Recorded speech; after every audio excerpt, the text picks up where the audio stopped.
Alright, so our next unit, or we're still in Unit 8. The next topic is solving equations and applications. So we'll be solving for x, and then we'll be solving some word problems. So here we can use the operations from above, the ones we did last week, add, subtract, multiply, and divide, to solve equations. In order for us to solve, we need to make each side into one single fraction. So we make one fraction on this side, one fraction on this side. Once we have one and one fraction, then we can solve by cross multiplying.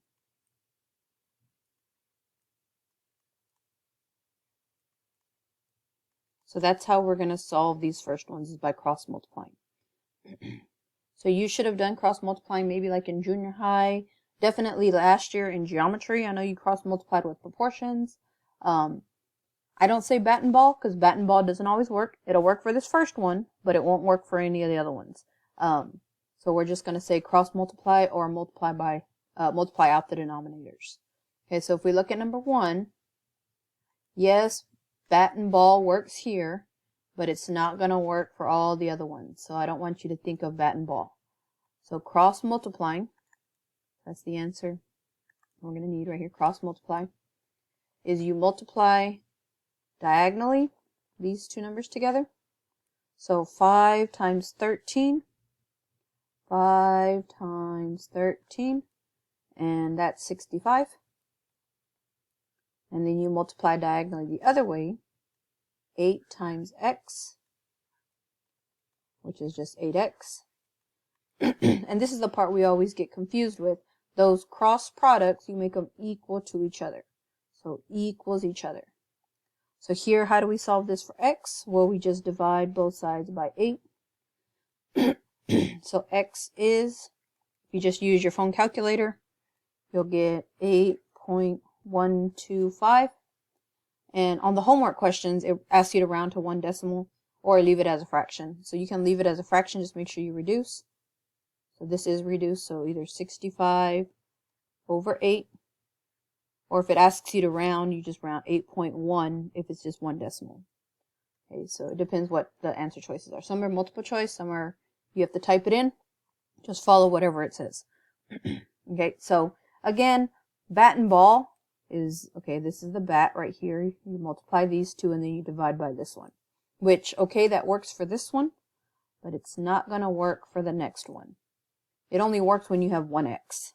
As soon as you put another x in there, bat and ball doesn't work anymore. So we solve it by cross multiplying. So here in example number 2, still cross multiplying. But notice we don't have a bat and ball. We can't just multiply these two and divide by this one because we have a whole other expression over here. So we cross diagonally. So we're going to do 20 times x minus 2. Which means we're going to have to distribute there and make that equal to, we're going to multiply this cross, and we're going to do 5 times 3x minus 5. So in order for us to multiply these together, we have to distribute. So on the left side, distribute the 20, and we get 20x minus 40. Equals, on the right side we distribute the 5, so 5 times 3x is 15x, and then 5 times negative 5 is negative 25. So from here, now that they're equal, no more fraction, you just get your x's to one side and your numbers to the other, and solve for x. So let's move the smaller x to this side by minus 15 from both sides. 15x from the 20x. So that's going to leave us with 5x here. Minus 40 equals, this goes away, negative 25. So now we move the numbers to the other side, same side. So we're going to add the 40.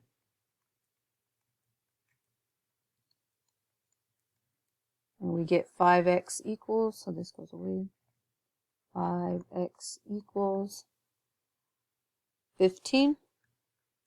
Again, feel free to use your phone on your calculator or your calculator on your phone or the calculator here on the computer. I'll pull it up in just a second, just a regular one. But here you shouldn't need a calculator to divide by 5. But we are going to need one soon for the other problems. So 15 divided by 5 is just 3. Alright, so that's cross multiplying. On your homework, this will be, I think there's like 8 questions. This will be probably like 6 or 7 of them. It's just cross multiplying and solving for x.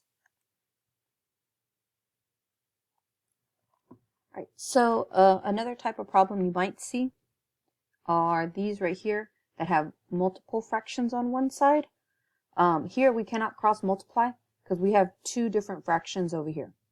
So we have to solve this a different way. And we're going to solve this by finding the least common denominator between all of them. So least common denominator.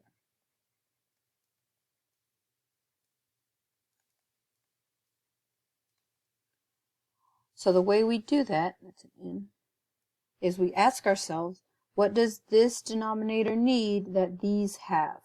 Well, this one has an x, so it already has an x, so I don't have to worry about that one. But this one has a 3, and this one doesn't. So what I need to do is I need to multiply this by 3 so that it has the 3 to match this one. But whatever I do to the bottom, I have to do to the top. So this fraction right here becomes 24 over 3x. Whatever you do to the bottom, you have to do to the top as well. Okay, so the next fraction, so I'm going to add that 2. If you look at the 3 here, well, it already has the 3, but it doesn't have an x like these have an x. So I have to multiply this one by x. But again, whatever I do to the bottom, I have to do to the top as well. So multiply the top by x. So here, if I multiply 11 by x, I just get 11x. Over, if I multiply 3 by x, I get 3x. And then I'm going to make that equal to, over here, what does this one need? Well, it has an x already, it needs the 3, so multiply this one by 3. So negative 14 times 3 is negative 42, is where we probably need our calculator, and then 3x at the bottom. So here on the bottom part, you can just type in calculator and it'll give you calculator. Not that we're going to need it for this problem specifically, but we're going to need it for the word problems on the next one. So here, let me just pull it up. Since we don't have our other calculator, you can just pull up a calculator here. So calculator.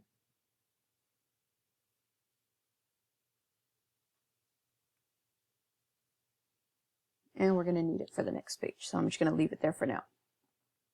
Okay, so coming back to our problem here. Once all the denominators are the same, you can just cancel them out and only look at the numerators. So here, all of the denominators are now 3x.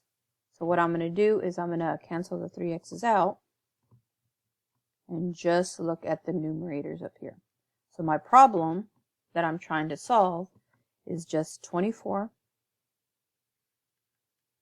plus 11x equals negative 42. So once they're all the same, once you make them all the least common denominator, then you just cancel the denominators out and you look at the numerators. Okay, so now let's just solve for x. So to solve for x, we're going to move all the numbers to one side. So subtract 24 from the negative 42 and get 11x equals, again, if you need to use a calculator, you can, but here, since we have 2 negatives, the answer is going to be a negative. We just add these together. So 42 and 24 is just 66, so negative 66. And then solving for x, we just divide both sides by 11. So negative 66 divided by 11 is just negative 6. So on the ones that want the numeric answer, you actually don't have to put negative, or you don't have to put x equals, just put the -6. So -6 would be the answer you would put here. Not all of them are going to be multiple choice. So here you got to actually put the numeric answer in. All right, so this is common denominators. When there's two fractions on one side, you got to combine them together by finding the least common denominator, and then you can cancel out all the denominators.